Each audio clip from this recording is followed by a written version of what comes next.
Maud Slye. The 8th of February 1879 to the 17th of September 1954. Born Maud Caroline Slye, was an American pathologist who was born in Minneapolis, Minnesota. A historian of women and science wrote that Slye invented genetically uniform mice as a research tool. Her work focused on the heritability of cancer in mice. She was also an advocate for the comprehensive archiving of human medical records, believing that proper mate selection would help eradicate cancer.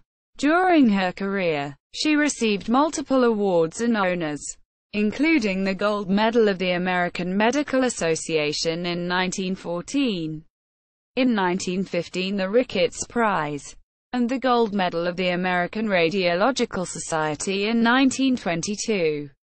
In 1923, Albert Soiland, pioneer radiologist, nominated Maud Slye, cancer pathologist, for the Nobel Prize in Physiology and Medicine. The nomination came as a result of her work as one of the first scientists to suggest that cancer can be an inherited disease, and for the development of new procedures for the care and breeding of lab mice. Education and career. Slye received her undergraduate training at the University of Chicago and Brown University.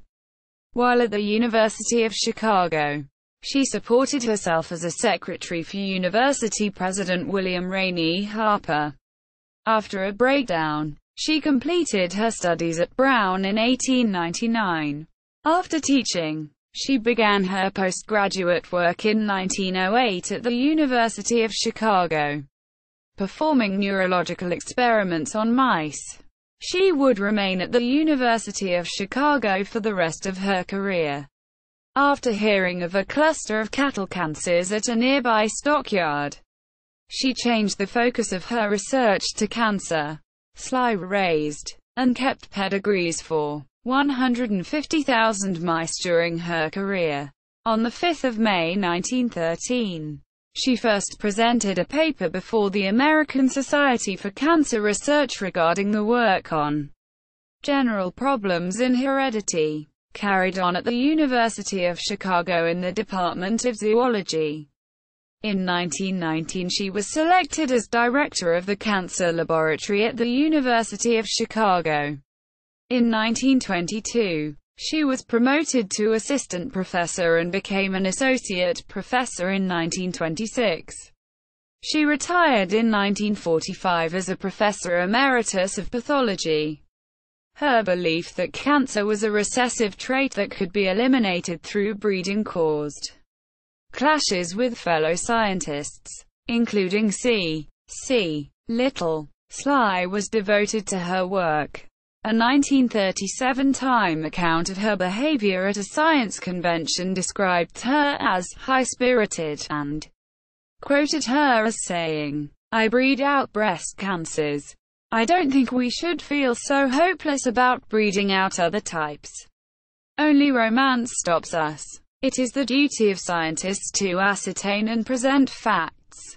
If the people prefer romance to taking advantage of these facts, there is nothing we can do about it." Reluctant to leave her mice to the care of her assistants, she once went 26 years without a vacation. She never married and spent her retirement reviewing data from her research. She died of a heart attack in 1954 and was buried in Oakwoods Cemetery. News of her passing was featured on the front page of the Chicago Daily Tribune.